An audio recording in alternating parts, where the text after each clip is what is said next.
You're tuned in to the MtG Cable cast, where they cover Magic, the Gathering Finance. All right? You don't know about it? You're tuned in right now and get ready to learn some shit. Buckle your seatbelts and light a blunt and get ready for the MtG Cable cast. Starring Reptar and Thirsty, them onion head motherfuckers.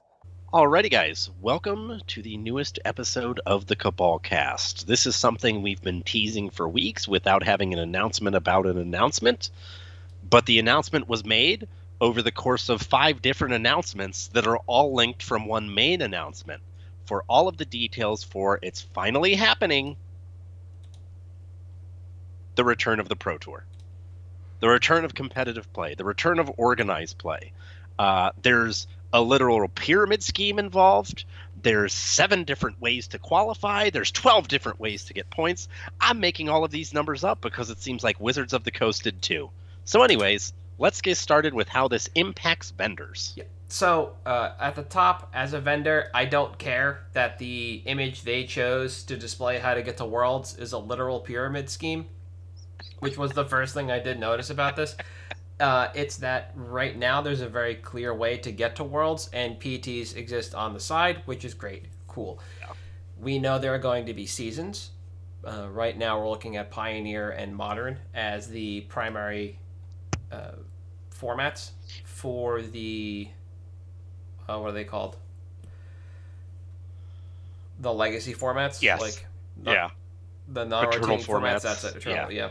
I was just spacing. I was like, vintage. Type 1. No, these are all words that are bygone. 1.x.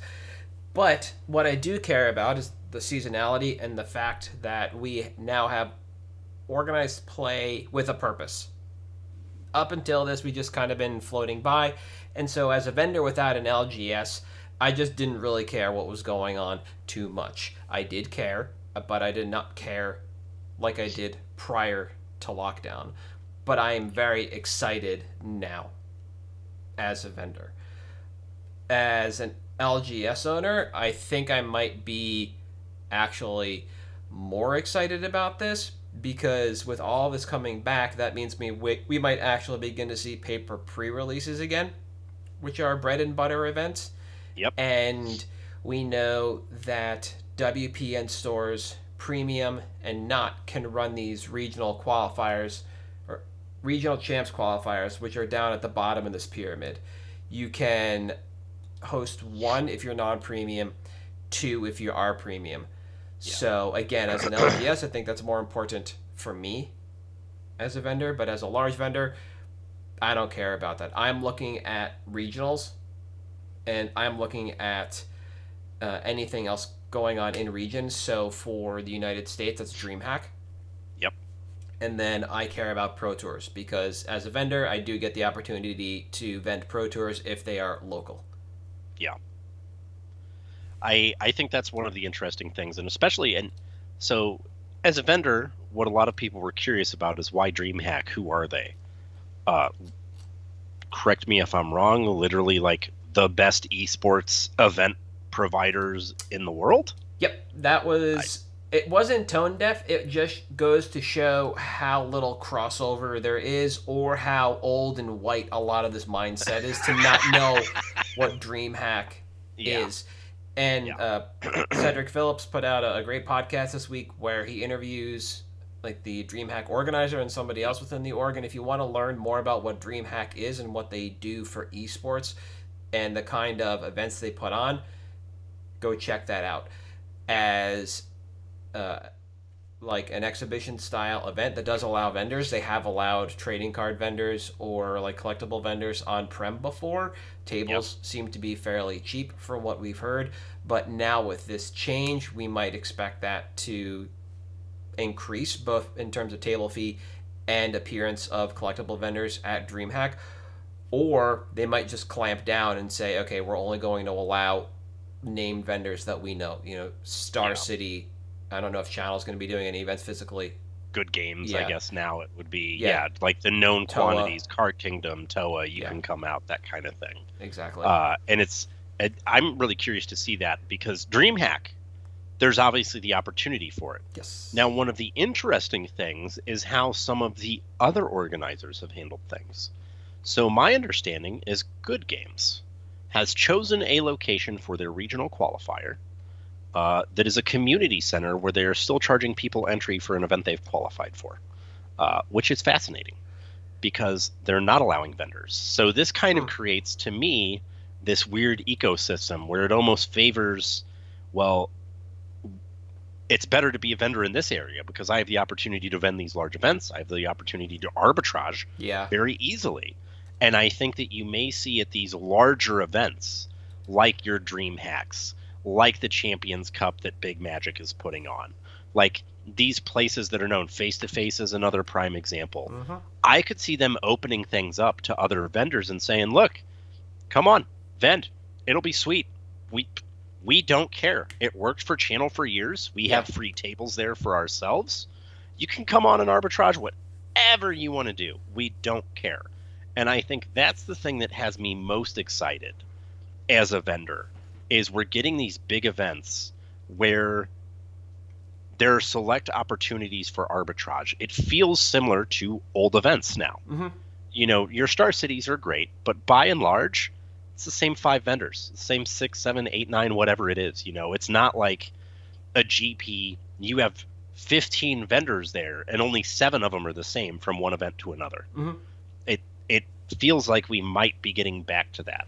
And especially having events at a place like Dreamhack. As a vendor, I'm excited for that because I get so much more advertising. I get so much more marketing. I get so much more exposure. Yeah. And now there becomes almost this opportunity to pivot into another vertical because, oh wait, we're at Dreamhack? I mean, I guess I can just bring a ton of like League of Legends pops or something, right? Exactly, yeah. The other thing is about Dreamhack, and I know this is not quite who's doing Europe. Europe is Legacy. Yeah, so Legacy. Dreamhack is a destination location. It's a destination event. It's in Atlanta, which also hosts Dragon Con. And those two events aren't really congruous in the sense that the same people that are going to come out for one are going to come out for the other, but that does give the opportunity for more opportunity for larger collections to come to you when you vend this location. The issue with Legacy in Europe, as Kaibude pointed out, is just it seems a little disparate because of population centers. So it looks to be out of the way from a number of countries in Europe. But that's just like a logistical nightmare as far as I've heard in regards to setting up any kind of GP in Europe. So I kind of take that one at a wash. I imagine when it comes to Good Games in Australia, you mentioned the community center, etc., but that'll probably be done in a tourist destination location, I would assume. It's outside of Brisbane. Okay. So there you ish. Go. Yeah. Yeah. But there's not space for vendors or anything. I think one of the unique things, not from a vendor perspective about this, is that Wizards was like straight up, hey, we're providing the prize money. No like question about it. Here's transparency. You don't have to worry about cost to these vendors, whatever. I think that was really cool. And I think also on the topic of these tourist destinations and like having them in good population centers, all of a sudden that incentivizes them to make things more approachable for not just other vendors, but for your attendees. Yeah. Yep. So as a vendor or an LGS that actually looks to buy and sell cards, I think one of the big things I'm getting ready to do is actually start to ratchet up my buy list. I know what seasons we're going to have and when, and we just had Pioneer Challenge decks drop not too long ago, so I'm going to get ready for that surge of Pioneer. I'm going to try and order more of these decks from Distro if I can, because the Azor Spirits one is a great starter deck on the whole. The Lotus Veil deck is only a couple hundred away, like 200-ish, I think, from being like the top tier deck, maybe even less. Goldspan Dragon is in the red deck, which is currently being anchored by the Gaming Co. Yeah. Down, I want to say to like 22. So there's a lot of opportunity here for me as a vendor to get on Pioneer before everything just races away from me if I'm low in stock on certain things, and then begin preparing for the additional seasons like Modern. Yeah. The one thing that I can't do as a vendor, and I don't know how many actually did this, is kind of ride the wave of seasons across the world by way of something like GPs. Yeah. Without GPs, it's difficult to go east to west across the globe, which is usually how they moved. So everybody's going to be in the same season, which is great, but it means it's very difficult for me to arbitrage modern and legacy staples to the APAC region if I have no event to go to as a vendor. I just have to either show up myself and out it to other stores in the area, or see if I could get into one of the regional events, because they won't all fire on the same weekend. They're going to be separated out, but that doesn't mean it'll be easy. It's just a niche avenue that's kind of lost to me right now. And if that was part of my business model or something that I was hoping to be able to do, then I might have to try and look to figure out how to do that. And I think that touches on, something very interesting too, is like, as you're curating your buy list, if you are riding that wave of like regional to regional, whatever, all of a sudden, is it a destination plays a huge factor in that. Yeah. Because if I'm going to Dreamhack, for example, my buy list is probably going to be drastically different than if I'm just going to a qualifier in like Europe or something. Literally because of the exposure of the event. Yeah. Like all of a sudden I'm at Dreamhack, an event that annually attracts like 15 to 20,000 people just for esports. And now all of a sudden I've got this like almost GP like event. I mean, you look at the Dreamhack event page, and they talk about, all right, well, here's the qualifiers. We're also going to have these commander things. Here's our artist alley. Here's our fire at will events. Here's our command zone with 20K open, 2 10Ks. Before you even look at the Magic section, I think you can just tour the other games and you see Rocket League Worlds, Counter CS:GO champs. They've had Smite Worlds before. Like they are the epitome to these competitive games to what Worlds and the Pro Tour are to Magic. Yeah. It is the easiest parallel to make. But to help give people another idea of like what this means logistically for a vendor, just kind of think of it like in the old school way of you have regionals, which didn't even cover an entire seaboard. So for me up in New England, we basically were Mass to Maine, moving northeast. There was a Mid-Atlantic and a South Atlantic. And then Nationals, where all the like top 8 finishers went to go compete, and then you could grind into Nats. You can do that at regionals. They are allowing you to grind in at these regional events. But that's the difference, is like, do I want to go to an event that might have like 500 people at it and a dearth of vendors from the local area? That would be like your regional qualifiers. Or do I just want to hold out for the big event, Dreamhack, or maybe do both? But that's kind of the equivalent you're looking at. And you would have some of those like localized regional vendors show up at nationals because there were things like gaming, etc., and cool stuff at the time, who were just heads and tails better and bigger than the competition. So yeah, they were the premier vendor to that local region for regionals, and then also went to Nats because they could afford to do so. But the difference in the population at these events was ridiculous. And I think that's something that's worth noting for seeing how this pans out is, there's obviously, as with every event, some events are more desirable to vend than others. The thing is here, your floor on undesirable events and your ceiling on desirable events is significantly more disparate than it has been in the past. It used to be, well, it's indie. It'll be an indie event. It's good or bad, but it's usually in the same range.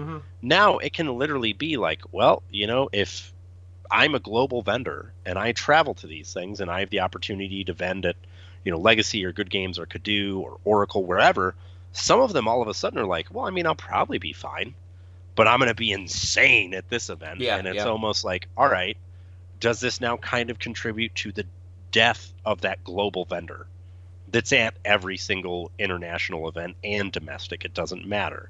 Or will we see a return to that? And that's something that obviously there's still a lot of travel loopholes and everything to get around with regional regulations around COVID and everything, but it'll be very interesting to see to me. Yeah. The other thing that's interesting that doesn't get talked about unless you're a vendor and then you make fun of some other people is there's a maximum amount of cash that one person can carry.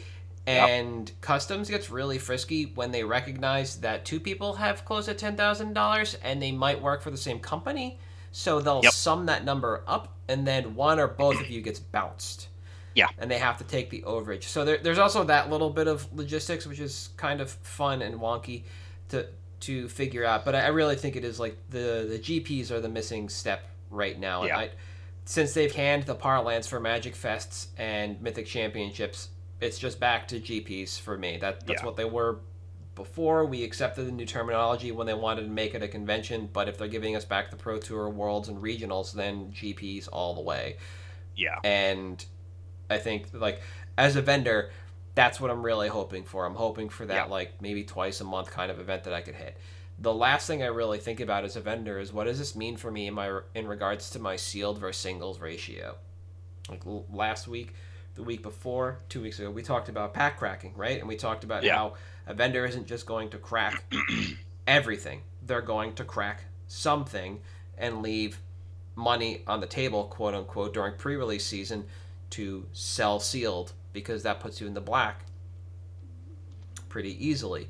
Yep. Now with the return to paper, and before the cast, you mentioned the current season is going to feature both Innistrad sets, Neon Dynasty, and New Capenna. Yeah. That's like the season we're in as far as standard sets are concerned. Yep. What does my allocation look like going back to Innistrad, Neo, and then New Capenna? Do I need to start trying to order more if I'm not already ordering my maximum? And now what do my splits look like? Am I actually popping more sealed for singles than I was, in the last 2.5 years when we didn't have OP like this? Yeah. And especially, does this change my hold plans? Like, obviously, you want to hold cards as long as it takes to make the money, but there is always that, well, I'm going to reserve an amount of stock. Yeah, exactly. You're speaking of the fact that, most vendors only release like 4 to 8 of something at a time.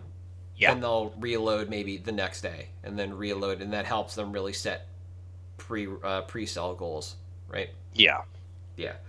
And then it's like, all right, well, now if we're back on this event schedule, well, do I now go a little bit longer with it?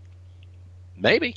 Do I hold a lower quantity, or do I reload faster, or is it, all right, well, if I have 100 copies of Windswept Heath, do I maybe not sell 30 of them and save that for boot stock? Because is it Pioneer season? Is it Modern season? Whatever, because we've just been in full-on EDH mode for a while now. And now we actually have this seasonal paper event that pays big money. So now, is there a shift for some vendors, and I think there will be, where they basically say, all right, well, we were all aboard the EDH choo-choo, which we're still kind of on the EDH train, but we're going to be a little bit more flexible on what we're bringing. Maybe we'll cut out about 10 to 20% of our EDH stock and make that now the event stock. Okay. And that's something that the general consensus from the brief days that we've had this announcement out, that's kind of been the thing. So people need to pick up the cards that they haven't been able to or haven't wanted to, especially when it comes to the Innistrad set, right? We know there's a run on Pioneer because that's the first Pro Tour of 2023, despite the fact we're like 9 months away. Go take a look at the Azor pathway. It's like $20. Everything else is sub 10. Like, Winota disappeared. Phoenix was next. Like, Pioneer is just gone from the internet, right? So that speaks to my point earlier about ratcheting up my buy list, right? I know Pioneer is going to be a thing. I know based on what I'm selling, what is and isn't moving, and I know what I need to target from that. And I think there might be now a look to attempt to roll in Star City events where possible.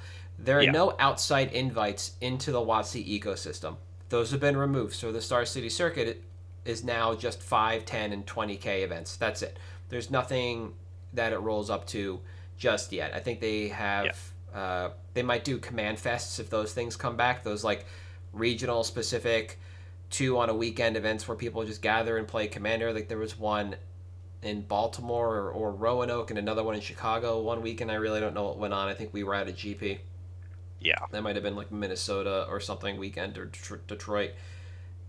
But that's basically all Star City's going to get. So as a vendor, if I want to go out and I want to start hoovering up cards that way, not just use my buy list, do I reintegrate Star City into my ecosystem of events? Do I look at TCG Con, if they're local to me, to try and supplement this? Yeah. And I think that now all of a sudden having that as a supplemental outlet rather than your primary, I think is actually kind of huge. And I think that, talking about the GPs being the missing step, I think the undertone for this announcement as a vendor was, hey, this is what we're starting with. Yeah. We may have some more. We'll see how it goes. Yep. And that I'm actually excited for as a vendor. Yeah, because right now the focus is on Worlds. And it feels like in the era of Magic where we had regionals and nationals and Worlds, the focus was never truly on Worlds. It felt like it was always on the Pro Tours. Yeah. And they didn't quite overshadow Worlds, but it never received the pomp and circumstance it was meant to. So if you're going to rejuvenate your OP system, especially with somebody as in the thick of it as Huey Jensen is, then it makes sense for them to really focus on regionals or whatever, locality into regionals, into Worlds. By the way, we're going to do Pro Tours, and then figure out what they want to do as supplemental events. So, to that point, I'm excited to see what the iteration looks like, as long as it is either adding supplemental event structure to get more people into the Pro Tour, because, again, Worlds is a very small ecosystem. It's like, at some point in time, the field narrows to like 40-something invites, 42 invites. So it is a very quick bottleneck, and you cut a lot of people out of OP. So I'm hoping it is some kind of event system to get people into Pro Tours while maintaining the pomp and circumstance around Worlds. So I'm hoping that this is really just the bedrock for this is what Worlds is going to look like. We're going to blow it out of the water the first time, and we'll just be iterating on Worlds to make it way better than any of the Pro Tours. Oh, and by the way, here are more ways for you to get to the Pro Tour. Yeah.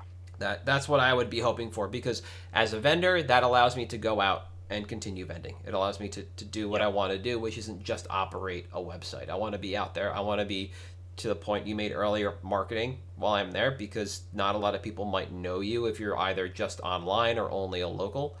Yeah. And it gives you that kind of great opportunity.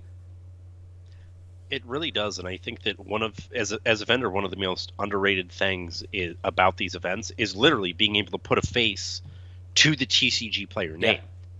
There have literally been times where, like, I've been at a booth or I've gone up to a booth or something, like, oh, this, I buy from you guys all the time, or they buy from us all the time, and all of a sudden it's like, all right, well, cool. Yeah. Now that I've met you and it was a positive experience, I'm going to search you out first. I would have never known who Mom's Basement Cards was until I saw them at a GP. It's like 2 people.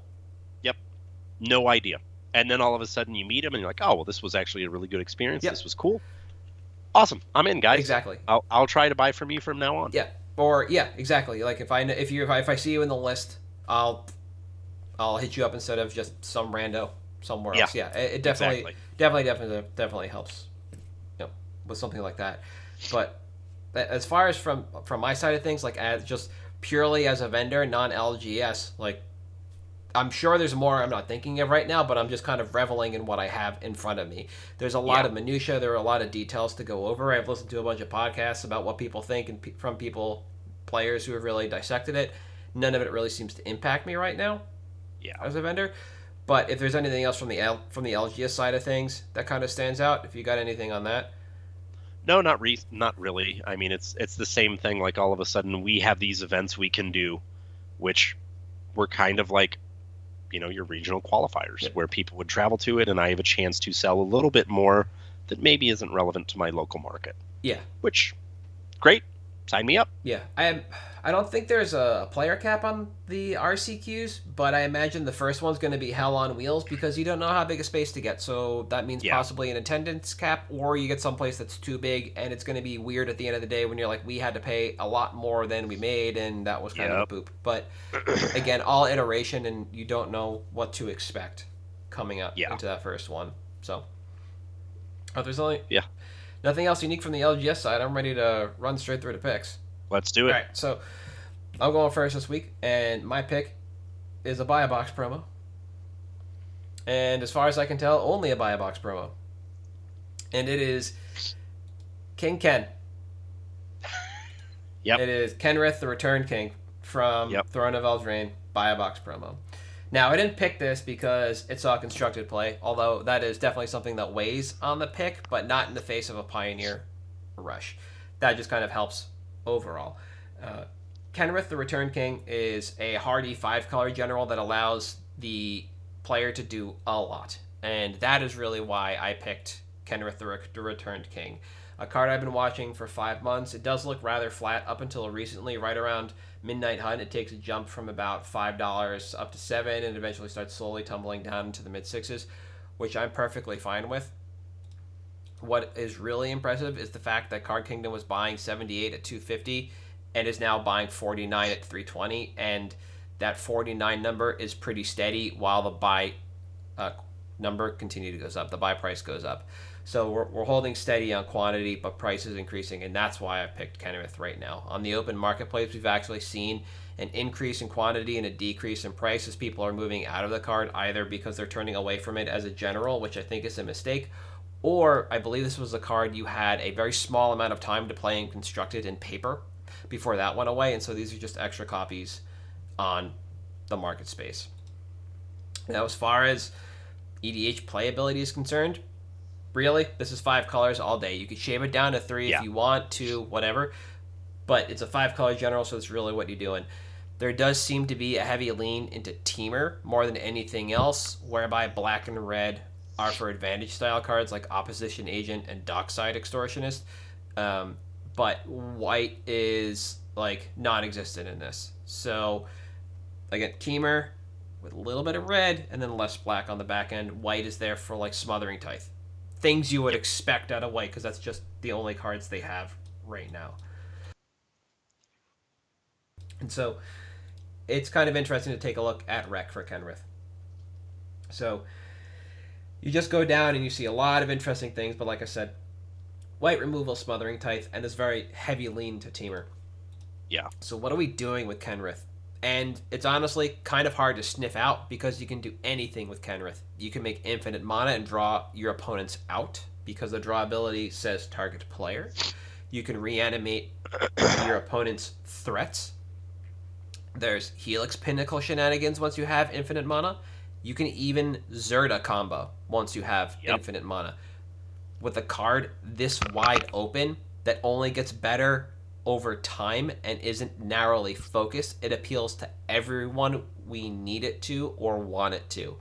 From casual to competitive, there's room for Kenrith at all power levels and tables. And again, no consensus theme or build, just a blank canvas, and it's a thing of beauty. But that's Kenrith. Yeah. I think Kenrith's life cycle in CEDH is incredibly fascinating because he's still generally regarded as one of the best food chain generals. Mm-hmm. But Cody has become the best like spell slinger general. But it's a card that, you know, there are times literally, and this is one of the reasons I like it, where Staff of Domination is legacy viable because of infinite mana. This may potentially have, like, the potential to see play in Constructed, which is wild to me. But in EDH, this card's great. It does everything you want in 5 colors. It's awesome. Yep. Love it. Yeah, I was thinking about that, which is why I wanted to call out Constructed. Like, yes, it did see play in Constructed, but it was at the tail end of a standard season, I think. I didn't open the MTG Decks link, but I'll pull it real quick because I think it basically just kind of plays the same throughout. Winota, Jeskai Super Friends. Yeah, and that's about it. Jeskai Yep. fires. So it Yeah. really is just an advantage engine. You draw extra cards, you give your creatures haste, and then you just dunk on them. Yep. But there's also the gain 5 life mode, putting +1/+1 counters on creatures and reanimating a creature card, yours or your opponent's, and it's just, again, something that's amazing. So as far as Kenrith is concerned in regards to timeline, with a limited supply overall, combined with movement on buy list, mentioned up top, with what looks like a healthy demand, my expectation is that in the next 9 months, we'll be able to move any copies we pick up now to buy list. And I expect demand to maintain the same velocity until we get into Dominaria and Brothers War, as not only could those sets bring additional 5-color elements to the deck, but also great utility spells, like we just saw with Farewell and the Channel Lands. Now, it doesn't matter what version of Kenrith you're playing, the Channel Lands all fit in, and if you want to play a slower, more plodding version of the deck, you can essentially just play, more heavy control, and that's where Farewell really comes in, and it's just kind of a banger in all regards because of what the spell does. So while the delta is fairly wide between the open market and buy list, watching the buy list number increase 1.5-fold in the last 4 months is exciting to see and points towards that consistent demand. I'm not worried about stagnation in the grand scheme or another 5-color legend stunting growth. My concern would be another company like the Gaming Co., who currently has 872 listed, swinging in and anchoring the price with an absurd quantity. It's not the cheapest by any means on TCG Player, the Gaming Co. They are well below the fold if you're only looking at 10 listings, but the moment you filter for 4 or more, have they bounced down? They're somewhere in this list unless somebody just literally bought out all of them, which I find ridiculous, but they were selling 800 and some odd copies. Yeah. So if that happens again, that's where I really expect the price to just get anchored. Now, reprint equity, there is a chance that we see this card reprinted in a Universes Beyond set, immediately the Lord of the Rings set as Gandalf the White, but provided we dodge that, which is towards the end of our expected timeline, we're on track to see it move in 9 months. And that's kind of like really what I would be worried about. Is that Universes Beyond thing, because that is just another nail in the coffin. It's alt art for a card that was only a buy a box promo. Yeah. That's only one art, and it really starts to pull people away from what we're looking at and what we're targeting. As far as buy quantity, I have the one I got for picking up a box, but I'm happy to pick up another 7 to round out 2 play sets. I doubt we'll see King Ken in the constructed format again, so we are looking at buy lists and trades as our out, and while I do believe in the growth of the card overall, I wouldn't be in too deep on this, as I'd rather go a bit wider on my specs than tall. Yeah. Especially when it comes to something like this. I think it's super solid. Definitely probably one of the most underrated generals in terms of like long-term potential, I think, as well. Because it does have that utility to just do anything. Yeah. Super good. You got All something right. different for us. Much Boy, different. do I. So, I don't know if we've ever done this before. I think we may have. I am future-proof. It's like a future pick, right? Mm-hmm. But something to be mindful of. Elvish Spirit Guide has been printed once ever in Alliances. It sees play in EDH, in CEDH. It sees play in Constructed. It sees play all over the place. It's like a $10 card for an uncommon from Alliances that is not on the reserve list. Mm-hmm. Today, we found out there's going to be a Secret Lair printing. Borderless, brand new art, first time ever. Yep. So why am I picking this card? I don't know.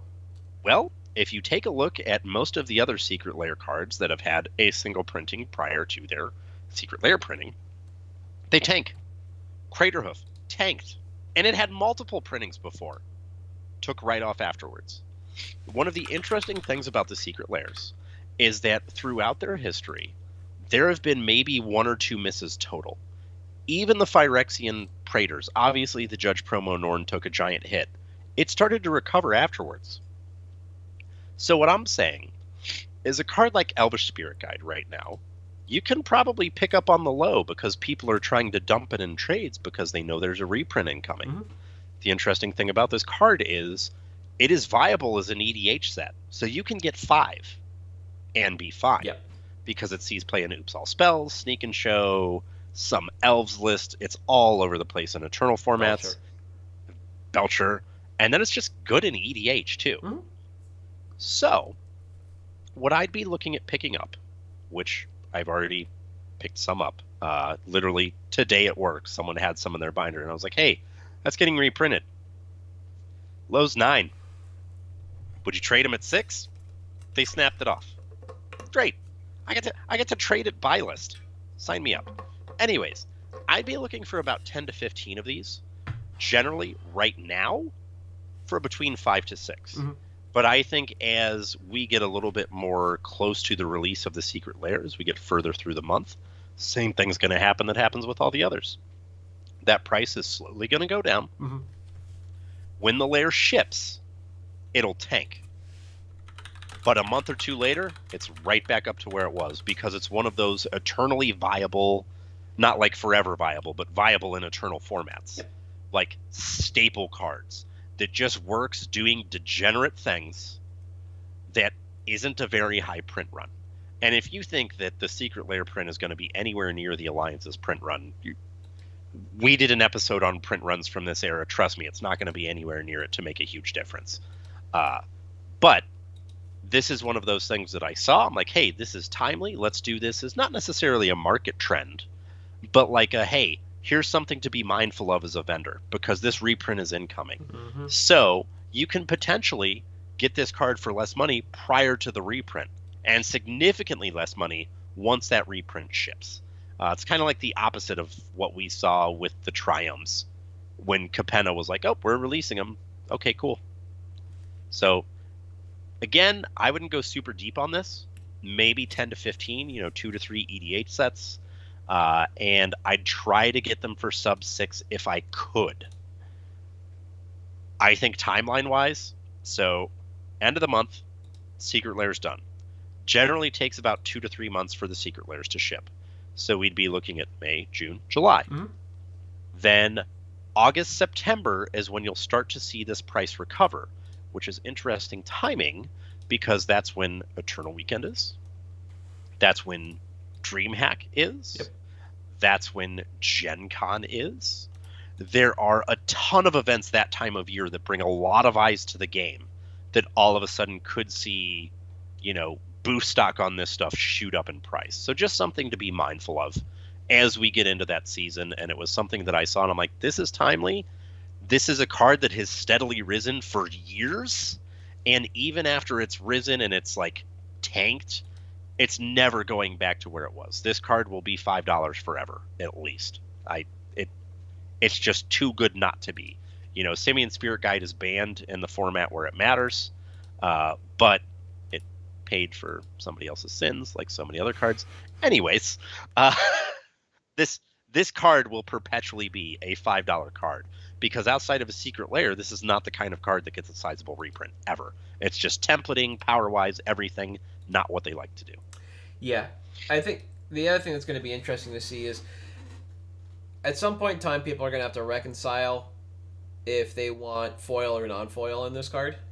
Yep. And I'd be curious, this is just an abstract kind of thing, how many people would be moving into foil versions of something like this because it's the first time it's reprinted. It's been in foil, printed right? in foil, yeah. And exactly. We know, despite the fact that, yeah, sure, these foils turn into potato chips, you can effectively fix that yourself on the cheap if that ends up being a deterrent overall. So, unrelated to the spec in general, I was just thinking about this as I was looking to see which one of the bundles it was in. But it's like these first-time foil cards are always kind of interesting. Overall, I think it's a wonderful pick. Anytime we get something like this that just pushes the price down on a staple in Eternal formats, it just seems like an easy time to buy in. It's especially when it comes in Secret Lairs. They're not going to put this in a modern set. They, like you mentioned, they banned Simian Spirit SSG. Guide. Yeah, so which makes a red, and it's not that difficult to turn a green into a red. in Modern. So that means that this is reserved for Master sets that don't see play in Modern, which means something like double Masters, but aside from the fact that this is a 2-2, it doesn't play into that, right? Yeah. It seems too degenerate for formats made to draft. So reprint equity on this seems pretty low. It's difficult to deal with from a rules perspective for the EDH product because it's still meant for beginner players. So at the end of the day, I think this is a really good choice, not just because it pushes down the price of an existing staple that we can then scoop up and make hay on in time, but also because the reprint equity on it is so low that it seems like, aside from supplementals like this, we'll never see it again. And thus, we are effectively insulated from something. Yeah. So, would do. I didn't even... Anything else? Not really. I didn't even realize this was in one of the drops. I just saw... I was like... Yeah. If you haven't seen it, the Secret Layer drops is just... This one's kind of disparate. Just to be completely... I actually like the check lands. The Matt Jukes lands? Yeah, the allied ones that are just like the shapes. I actually like it. Sue me. Yeah, there's... it's definitely neat. They're aesthetically pleasing. Yeah. Yeah. No, I thought it was in the... so Concordant Crossroads is in an artist series, I think. Yeah, that's an artist series. Siddharth's? Yeah. With, Nomad Outpost and Ghost Quarter. So, nothing on the artist. Sure. They just are told to paint what they paint. That's kind of a shit. But I thought it was in just some totally normal guys. Yeah. And I was like, if it was in this one, this is the slam dunk Secret Layer. It's still the slam dunk. Yeah. Void Winnower, Collector, Oof, and Vengevine. You can skip Goblin Settler. Price based on rarity. Nobody cares about that card. Ever. Exactly, yeah. I did the research. No. Ain't nobody looking at it. But, I thought it was in here just based on the art. So I was like, oh, interesting. But no, it's not. Yep. So, I don't know which Secret Layer it's in. I'll figure that one out eventually. But, yeah. Interesting drop. I do recommend people take a look at it. We also get the 3 of the 4 color generals, or is it 3 of 3? I can't remember that one. Yeah. This is the gilded foil edition from Streets of New Capenna. I don't think you can get them any other way. It looks like they only come in foil. Yeah. But yeah, I think this is the first time I'd recommend people actually check out a Secret Layer. So, but other than that, I think that's going to be it for me for this week, unless you got something else.